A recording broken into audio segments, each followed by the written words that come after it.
together? About 260. 260? Yeah, a pretty amazing turnout for a first time in. So, I just wanted to thank all of you, thank the parents for your support of this.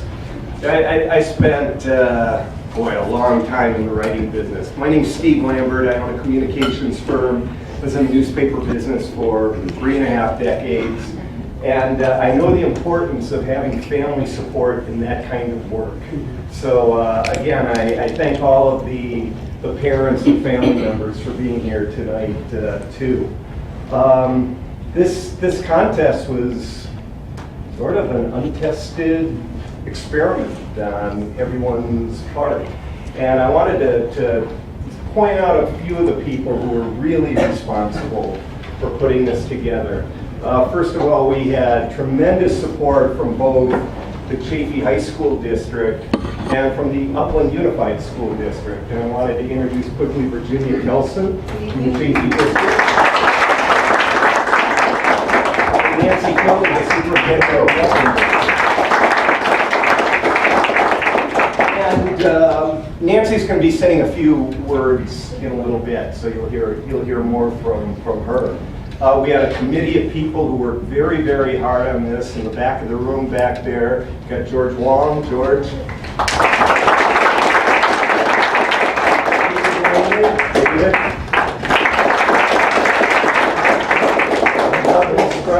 Martin's going to be speaking in a little bit. Many of you have heard of the infamous former county supervisor, Gary Oped, and his wife, Sue. Emotional and financial support for this. So they are like really, really important people. And the Pontel family, Steve.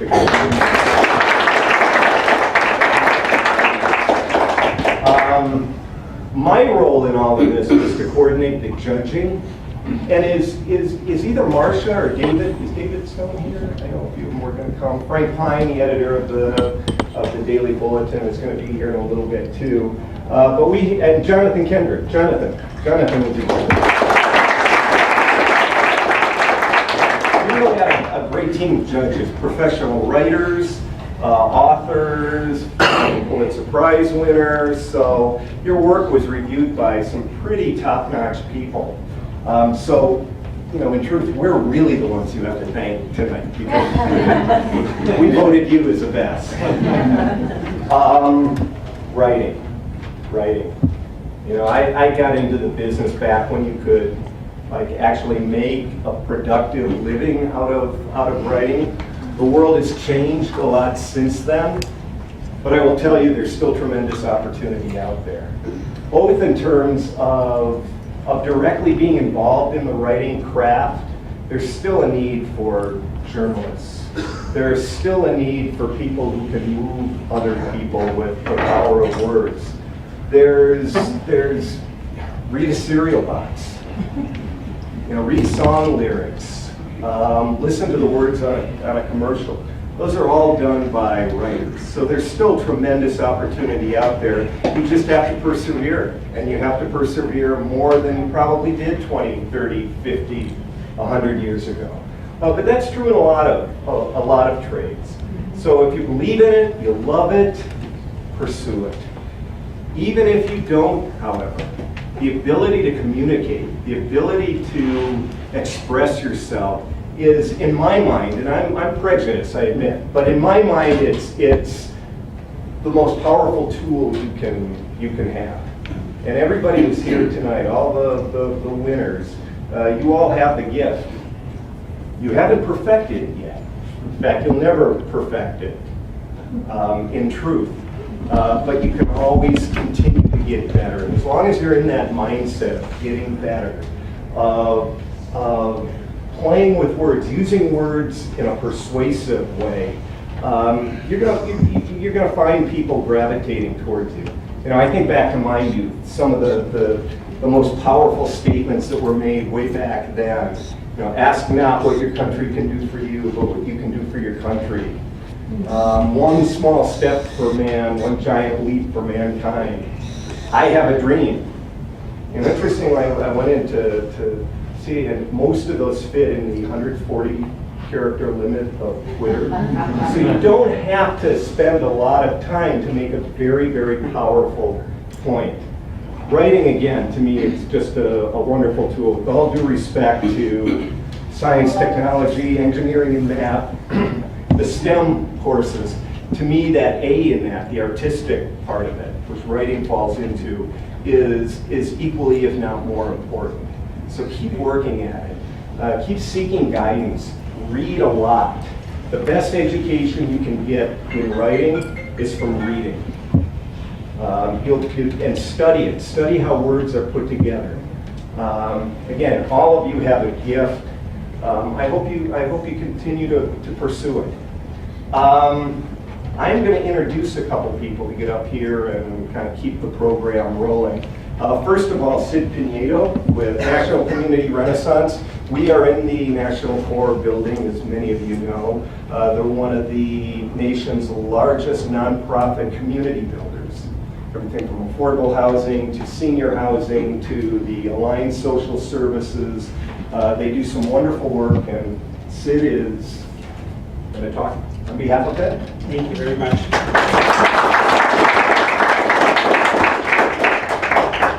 My real name is Ciriaco Quesada Pinedo, and so I go as Sid for obvious reasons. But the reason I start that way is because even in deciding to allow myself to be called Sid, it involved writing, and it involved being able to tell a story, and that story was very important to my family. And so my parents, immigrants from Jalisco, Mexico, when they started calling me Sid, it was in high school. So all the way up until that, they just tortured my name, you know? But I remember the day when I realized that they were going to be calling me Sid and I couldn't get them to stop.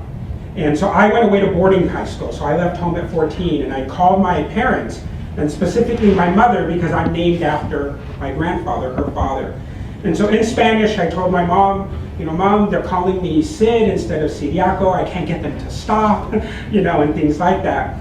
And she said something very poignant and telling. And she said to me in Spanish, and so what? You're going to change your name and forget who you are? And I remember hearing that, and I said, absolutely not, Mom. And she said, then you better learn your story, and you better learn how to tell it. And that was very important because while I don't consider myself a good writer, I do like to write, and I do like to tell stories, and I do like to be able to mix stories with lessons, and for me, what's very important is maintaining my cultural heritage. And I do that to honor my parents, I do that to honor where we come from, our immigrant story, but I also do it because I believe that in telling stories, we can give hope and inspiration to others. I believe that in writing and telling stories, that we can help make dreams become reality. At National Core, we believe in transforming communities. We believe that we can take people who perhaps society says don't matter, communities that society says, who cares about what they do over there? Communities where perhaps some people think, well, you know, they created their own problems, let them live there. And we go in there, and we not only go in and build somewhere for them to live, but we provide the services to empower them. I love the saying that access without support isn't opportunity. We believe that we provide access to services and support them so that they have a true opportunity to improve and better their lives. And those of you students that are here today that entered a contest, you had access to something. You had access to a computer or a notebook, paper, pen, however it is that you choose to write your story. But you needed that support as well. Somebody telling you you can do it, that it's okay. Someone telling you that you can get lost in your words and enter into this other world, your dreams and your hopes. And what I love about this contest is that it created then that opportunity for you to make your dream a reality. It created that opportunity for you to tell your story. Continue to write, continue to tell your story. There's a feeling when transformation happens. It starts off as maybe some nerves, those butterflies in the stomach, and then you get that warm and cold feeling. You maybe get the chills, and then you start to smile, and then you don't want to show your smile, so you cover it, or you act shy. You are being acknowledged for your success. You are being acknowledged for your ability to write and to tell your story and to dream and to have hope. That is what being part of a transformation is all about. Don't ever forget that feeling. When someone tells you that you shouldn't be a writer, that you shouldn't be an artist, or whatever it is that you want to be, remember this feeling tonight when you get acknowledged for your ability to write and for your successful writing. And let that always encourage you and inspire you to keep going. Share your story because we need it. In sharing our stories, it provides us with an atmosphere or an environment in which it is safe, in which we can express ourselves and become someone or something else that we want to be. You inspire us at National Court because you help us transform in these communities. And that's why it was a very natural fit for us to be one of the sponsors. And so we thank you for giving us access to the opportunity to be a sponsor. God bless you, keep going, don't let anyone tell you you can't accomplish your dreams. Thank you.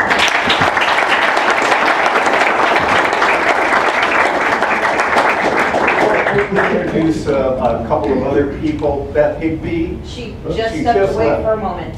Okay. She was right here. She's stepping back. Stepping Okay. back. Beth Higby from the Sorry, San Bernardino I- County Superintendent of Schools. Sorry, I had another thing I had in advance. I just wanted to say that we have 400,000 students in San Bernardino County, and this is a beginning of a very exciting opportunity.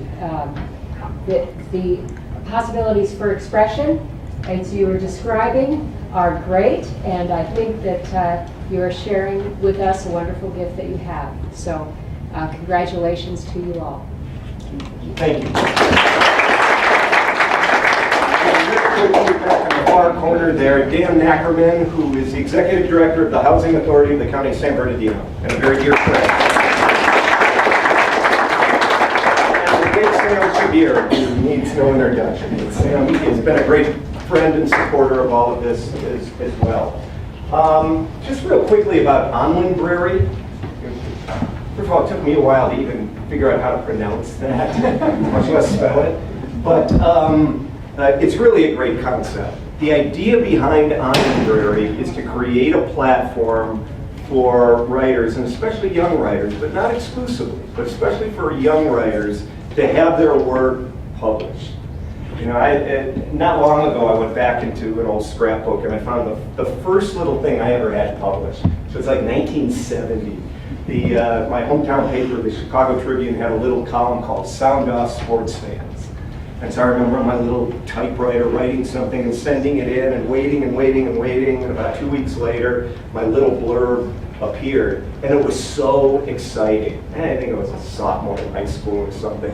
But to see something I had done, as silly as it may look now in hindsight, to see that work published and knowing that other people are going to see it and see my name, it's quite a rush.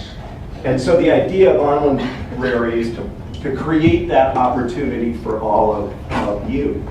And we live in a digital world right now, so that's where it is. But there are opportunities too to take that digital material and have it published in print too. So we're developing it, a lot of efforts going into it, we're all committed to it, and I think you're going to be hearing a lot more about Onlinbrary, and you too are going to be able to pronounce it and spell it in the not too distant future.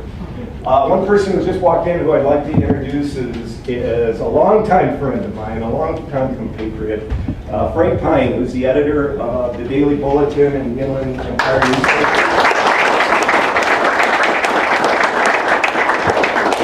Frank was one of our judges in this contest, so thank you, Frank, for being here tonight for us. Good stuff you all wrote. Yeah. Another person I'd like to introduce is Shane Massoud, who is with Shane will help us hand out the awards in a little bit. But our next speaker is interesting things to say about all this as well. Martin Lestrade. Martin.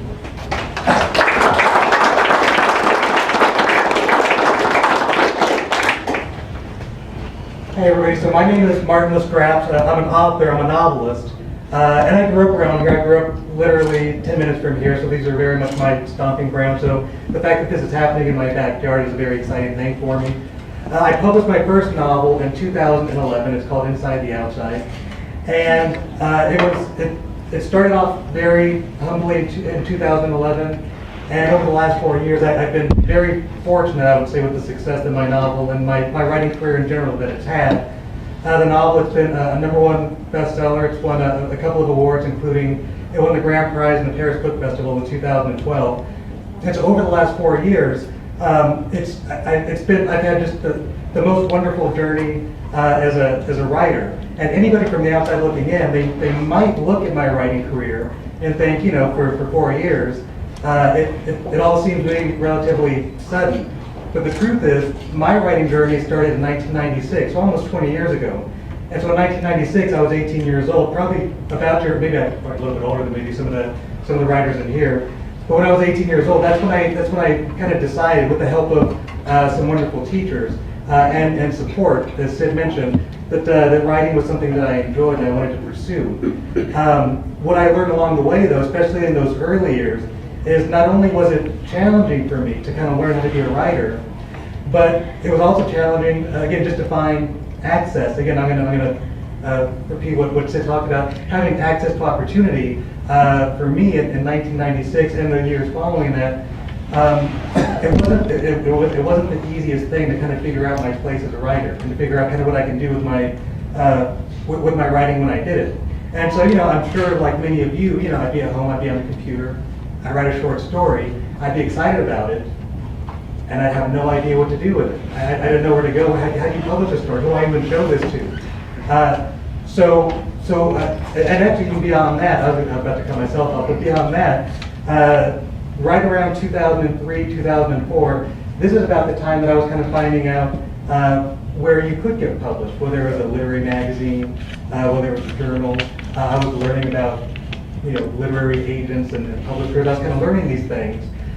So I started sending my stories to different journals and agents and magazines.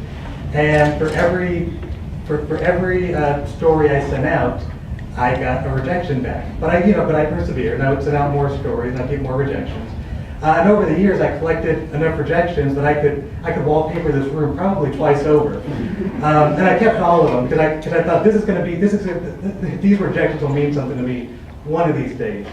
And so eventually, from 1996 to 2011, broke through, published my novel, and enjoyed some success. But again, like I said, the reality is, my journey's been going on for almost 20 years. And the thing that I love about this contest, and even beyond this contest, the thing that I love about Onlinbrary.com is the opportunity that it's going to provide to so many aspiring writers like I was in 1996. That if Onlinbrary was around when I was starting to write, it would have been a dream, because then I could write a story, and I have some place to plug it in. I have some place where people can read it, where they can talk about it, where conversations can happen. And it's why it's such an honor for me to be part of this ceremony. But just in the bigger picture, just an honor to be a part of anything Onlinbrary is doing today and for the future. I think it's so wonderful. And so I'm going to go ahead and wrap up. But before I do, first I want to congratulate all the writers who are winning awards today. It's a really, really wonderful thing that's happening to you today, and I really hope you enjoy it as much as I know you should, because I suspect you're 16, 17, 18 years old. I was, let me see if I can do, I think I was 34 when I won my first writing award, so you guys are way ahead of me. So really great. I can't even imagine where you're going to be by the time that I was actually getting some traction. So you guys it's so amazing to me, because I'll tell you, even if Lambert was here when I was 18, just to be genuine with you, I wasn't going to win any awards. So you guys are doing some amazing stuff right now at such a young age. So congratulations to all the winners. Even beyond that, just anybody who's writing, if you're aspiring to write, beyond awards and beyond success and beyond selling books and beyond whatever, just being a writer. And I can tell you this, and I'm so grateful and that I have the ability to tell you this because I've experienced it. Just being a writer has so many rewards. Beyond the fans you're going to make, because you will earn fans because you guys are talented. You're going to have fans. There's going to be readers. There's going to be people all around the world who are stepping foot on continents that you've never even been, that they're going to send you letters telling you how much they love your writing. These things are going to happen for you guys. But beyond that, there's so many rewards that come with being a writer. And in my experience, especially the last 4 or 5 years, I've been rewarded in so many ways that I couldn't even imagine, beyond books and beyond rewards and beyond readers, in so many ways. And I'm so excited for you guys that you're at the precipice of your journey, and you're going to experience all these wonderful things. That you're in a great spot. So for the winners, and even for those of you who are just aspiring to write, just being a writer, just dedicating yourself to this really wonderful, beautiful craft that makes my life happy every day. It's going to reward you in ways that you can't even imagine. Beyond today, beyond 5 years from now, beyond 10 years from now, for the whole rest of your life. And it starts today, and it's really wonderful. So congratulations to everybody, and keep writing.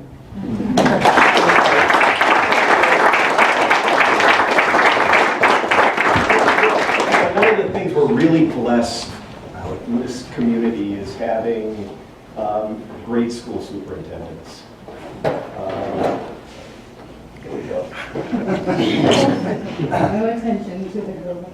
And great school districts. Virginia represents the Chaffee District, her boss, Matt Holton, and our next speaker, Nancy Kelly, were among the first people we went to when this idea of a contest came about. And without hesitation, without any pause whatsoever, they said, yeah, sign us up. We want to be involved in that.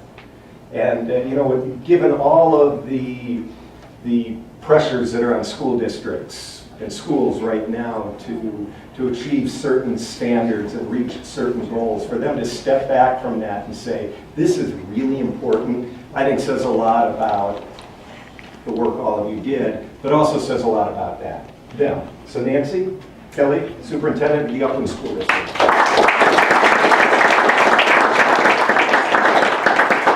Hello, everyone. Thanks for being here. Congratulations. And I recognize some of you in the audience as our students in Upland.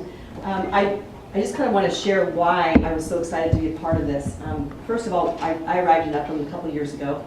I've only worked in San Bernardino County one other time for a very short time, and so I was just getting to know the community and getting to know the business people and trying to find out what their perception was of our students in San Bernardino County. And I had a conversation with someone who said, since only 19% of the residents of San Bernardino County have a college degree, we're really concerned about the product high schools are putting out and whether or not you're producing graduates who are going to help our businesses flourish. And I sort of sat back and I thought to myself, wow, that's what they think about our students? And I thought, we need to find ways to really expose the greatness in our kids to the people in the community, because I believe, just walking around the schools in Upland, I know for sure that we have extremely smart and talented kids that are going to do very well in life and are going to really help enhance businesses in the future. So when I was approached about this, I thought, aha, this is a way we can get our students to start publishing their work to be read by business owners who are going to serve as the judges, so we can start to shape an impression that we have real talent here in San Bernardino County. And I think that's exactly what you did. I think you proved my point, and I think the stuff that we read from all of you is just truly incredible. The other thing is, I'm always concerned about writing because it does involve risk-taking. And the concern I have about that is when risk is involved, sometimes people avoid putting themselves out there. So all of you took a risk to write a piece, to have it posted online, and to have these judges read it. And that, you should be applauded for that, because not everybody is willing to take a risk and to put their writing out there. Some of the writing was emotionally raw, some of the writing was edgy, some of it was just truly creative, and all of that takes risk. My grandfather has an 8th grade education. Neither of my parents went to college, and so growing up, the chances for me to go to college and graduate and then ultimately to earn a doctoral degree, the chances were very slim. And so my dad at a very young age said to me, Nancy, to all 4 of us kids, the most important thing you need to get out of school is you need to read well, write well, speak well, and listen well. And he said that over and over and over again in my lifetime. And so he really emphasized to us writing. we had to do times tables starting in 3rd grade, and we had to write essays at home that he would read and he would correct for us, because his goal was for us to have a better life than he had. Both my parents worked in jobs that they didn't like all their lives until they retired, and their goal for us was that we got to do something in our work that we would be passionate about. So when I got out of high school, I remember starting to think about college, and I said the only thing I wanted to major in, there was only one thing, and that was psychology. And I had more people tell me I was crazy than really applauded me for my decision. And so a counselor said to me, let me ask you, why do you want to major in psychology? And I said, the chances of you getting a job in that field are going to be so slim. And I said, it's the only thing I can imagine getting excited about every day to go to college and do. So any other subject matter just didn't make sense to me. And so the counselor said to me, then do what you're passionate about. I'll never forget her saying that to me. So I majored in psychology and ultimately went into the field of education and got my doctoral degree in education leadership. And now I get to do a job that for 32 years I have absolutely loved. Every single day I get to see kids. There's nothing better than to see the smiling face of a kindergartner tugging on your skirt to say hello and good morning and you're beautiful and hugging your leg. And even if you're having the worst day in the world, they love you. And high school kids who can be a bit more challenging, but at the same time, you know, every day they make me laugh and I get to see the great things that they produce. This was an opportunity for the business community and education to come together on behalf of kids. We have so many opportunities to celebrate athletics and to celebrate other things, but we don't have very many opportunities to really truly celebrate and applaud the arts, to applaud writing. And this was our opportunity to allow you to express yourself in a way that, and to get rewarded for it. And that's what tonight represents. So I want to thank all of you. And again, I like to say this every time I speak, that behind every great kid is a great parent or guardian. So parents and guardians, please stand and be recognized by your kids. I think they deserve it.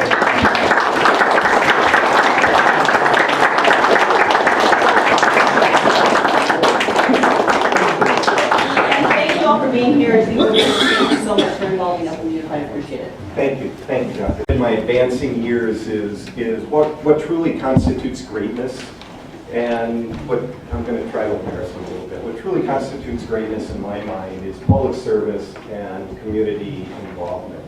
And there truly is nobody that I know who embodies that more than our former county supervisor, Gary Ovitt, who is constantly giving his time, his brand, and his money to the community. And so he's going to help us now actually hand out the awards. I don't know if you have a few things you wanted to say first. Sure, thank you, Steve. Yep. Well, good evening. It's great to be here this evening. And my wife and I are honored. My wife unfortunately wasn't able to make it tonight. She's at a ROP meeting, for those of you who have taken ROP in the past. She's on the Chaffee Joint Union High School District Board of Trustees, and so she has an assignment tonight. I said, oh, you can skip that meeting. And she said, no, that's what I'm here to do, is to represent the district. And they had to go over budget, so I guess that's important to some people. But I actually taught for 35 years myself, and I've always just really enjoyed the opportunity to be involved in education and to work with young people. Fortunately, I taught high school. For me, that worked out better than kindergartners, and I didn't wear a skirt, so they didn't tug on it.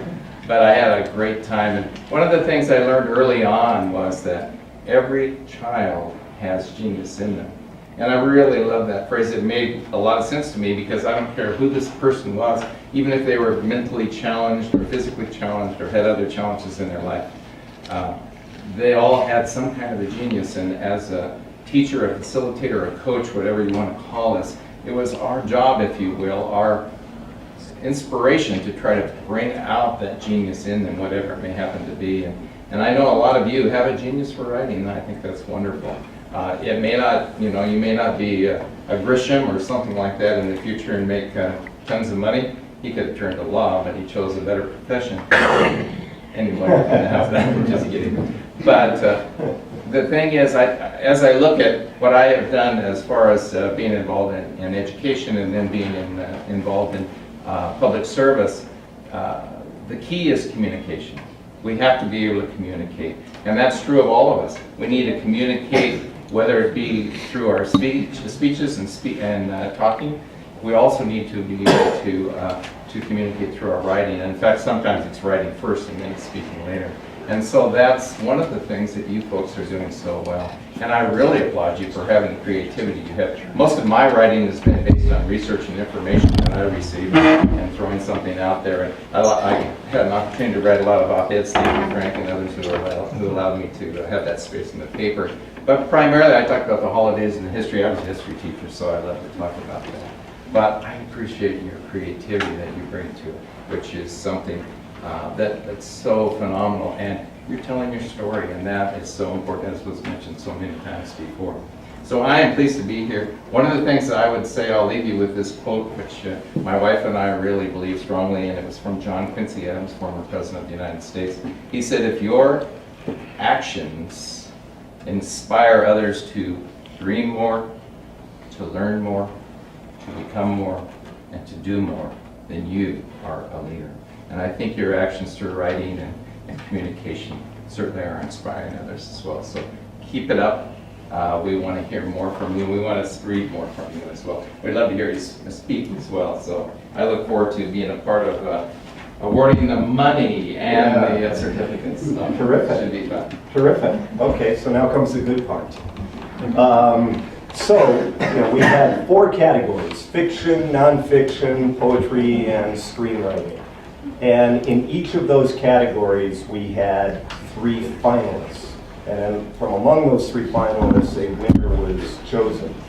But then we had a best of... You need to stand in the middle of the room. Oh, okay. Oh, for the camera. Then we had a best of show. So we took one of the first place winners and made that the best of show.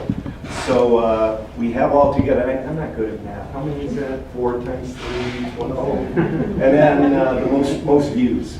So we're gonna pass out those awards. And Gary, do you want to? Would you like to read the winners, or would you like me to? I'll let you read, and I'll just Okay. hand the money. Okay, that sounds good. So what we have here is we have nice certificates. For the first place winners, we have a proclamation from the state senator, which is very nice, and then we have prize money for the first place winners. So maybe if we can, yeah. Oh, and George, do you want to describe this too as a winning thing? Tell everyone what this is. Introduce yourself. Hi, I'm Mark Norsay. I'm working behind the scenes with George and the team. Part of what we do is we help high school kids, younger kids, college kids become entrepreneurs. So we take their dreams, and like you heard earlier, I have the same concept. We believe every kid has a gift, and that gift is a strength, and it's our job to bring that strength out. So when we look at entrepreneurs, we try to take their dreams and try to create companies out of them. And this is a product of an entrepreneur that's working in our environment. He's created something called an 8-board. And the 8-board is a stress reliever. It's something, if you look at the news today, you see the Apple chairman and CEO saying, sitting is the next cancer. You'll see every corporate American environment saying, sitting is going to destroy you because of all the things it does for your body. This 8-board is 2 swivels. So every hour when you're writing, and every hour when you're thinking about what you're going to do, you should get up for 2 minutes. And you go down the swivel board, and it's like a Tai Chi. But what's beautiful about this is professional athletes are using it. The Bryan brothers in Ventura County, the #1 tennis doubles players in the world, they use this before they warm up. Western Digital, they're about 110,000 employees are considering buying it for every one of their employees.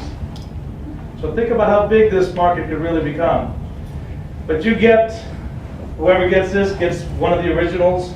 So it's just I believe what you're doing is you're an entrepreneur in your heart. I think every kid that comes up with an idea to write about something, they're inspired one way or another. Same thing with entrepreneurs. They come with an inspiration. Everyone tells them that's not going to work. Don't waste your time. but they get to fruition if they stay with it. So that's what this is, it's an age award. Thank you, Mark. Now, you're going to demonstrate. Oh, I just did. Jumping check. Okay, so we're going to start with the category of most views. And is Allie Burton from Rancho Cucamonga High School here? Allie was the winner of that. George, do you remember how many views, or David, do you remember how many she had? 300 completed. Yeah, up to the end of the year. Okay. Much more than the rest of the competition. Okay. So in the category of fiction, one of our finalists is Selma Torres from Montclair High School. I believe Selma's here, correct? For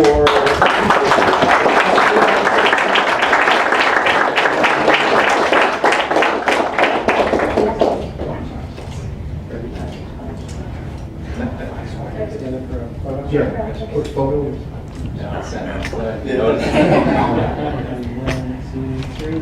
Want to get a picture? Okay, come on up. You're looking really well and short.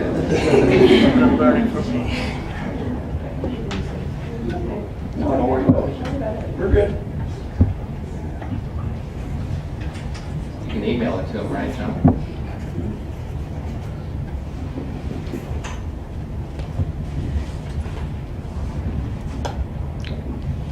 Terrific.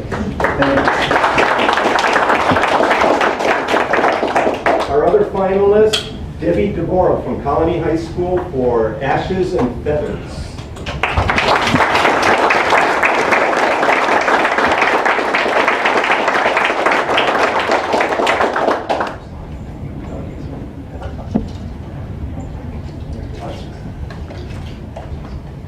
So would you prefer she's at? Sure. Okay, that's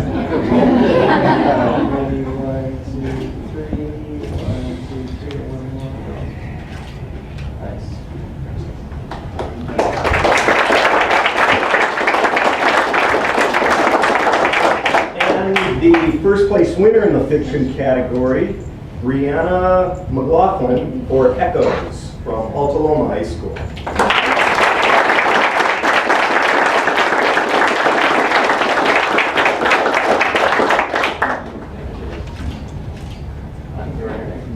Sorry about that. 1, 2, 3, smiling. Good.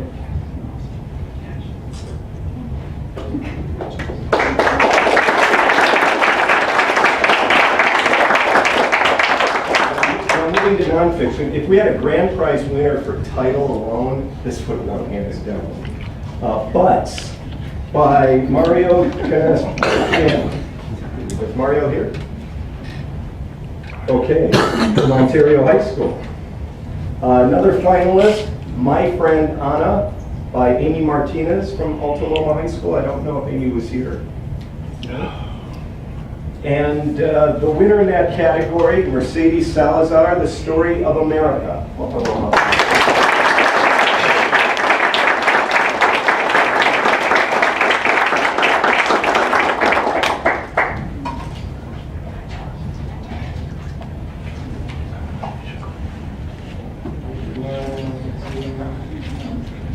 Good.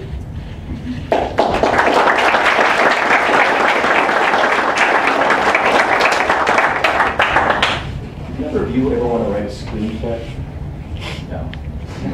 This would be great to write the perfect Twilight Zone episode. And I have it, but I'm not going to bore you.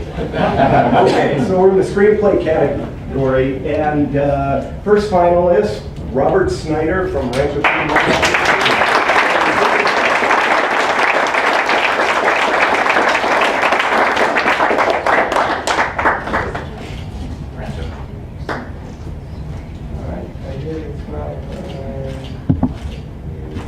Great.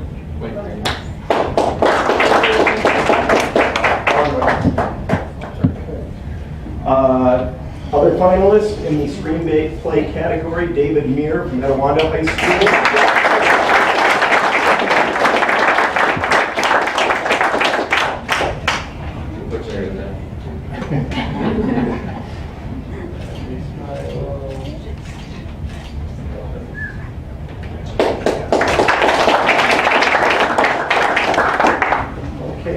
poetry category, and boy, did we have a lot of entries in that category. Oh, wait a minute. Yeah, that's right. No, The winner announced the first winner. Oh, I didn't announce the first place winner. I'm sorry. Okay. Well, let's wait on that one. Cheer Up by Wyatt Lamone from Rancho Cucamonga.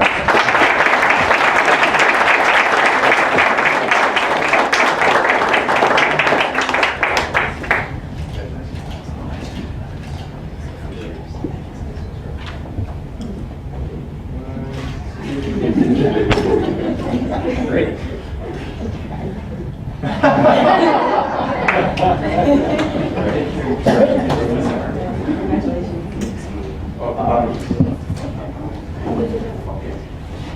If you're a winner, let George know so he can give you the board. Okay. The category of poetry. Finalist, Zahavia Campuala from Los Osos High School for Bird of a Feathered Flight. I'm not sure.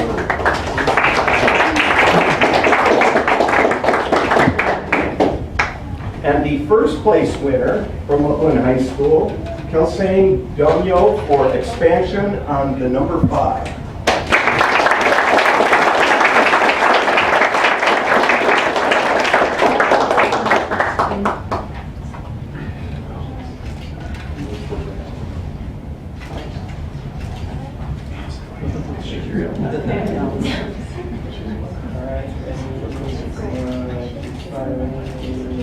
Perfect. Did you get the picture? I should say that. Yeah, she's the winner. Yeah, it's going to Harvard. Don't forget your board. Oh, okay. Call it an memory board, but it's Okay, now the grand prize winner. The grand prize winner comes with $500, along with all the other goodies. And the only downside to this is that the grand prize winner has to come up and read her work.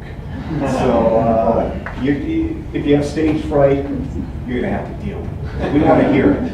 And so the grand prize winner and it was a poem, Emily Taylor from Los Osos High School, He Wants to Meet My Mother.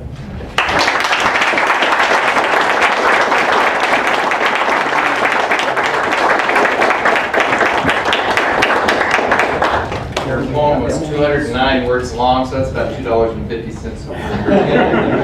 That's a good thing. We need that. Perfect.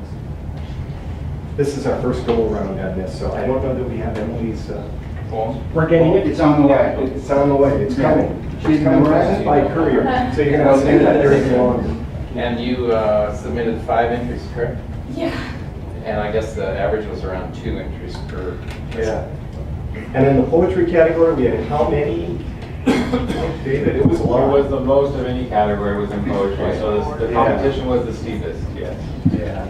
So if you bear with us, we really enjoyed this piece.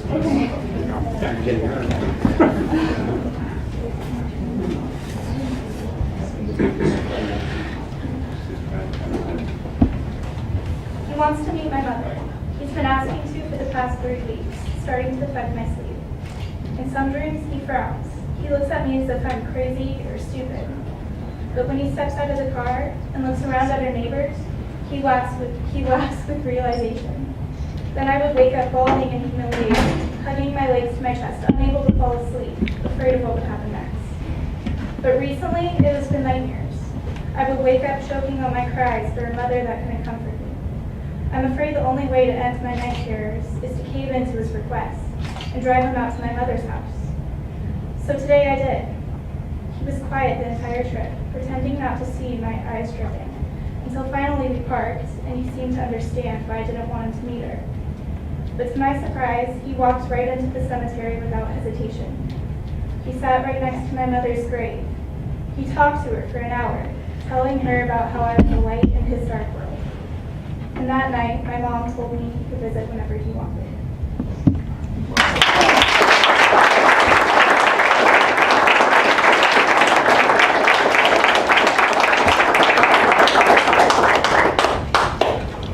So that's the kind of talent we have in this room. Again, you are all winners. I just want to thank you so much and echo what a few others have said in terms of really acknowledging the parents for the support you bring on this. And enjoy the journey. Writing's a wonderful journey, whether you got a first place, a finalist, whatever, whether you entered 100 pieces or 2 pieces or 1 piece. Enjoy it. Writing it's a lot of fun. And as our author told us, is he still doing it? There he is. There he is. Listen to this man. Take some time with him tonight, and we're going to hold him up here. So you want to pick his brain a little bit. But again, thank you all so much. Thank you to everybody who supported this, who was part of this, everybody who is here tonight. But thank you very much, and I think we're done for the evening. Yeah,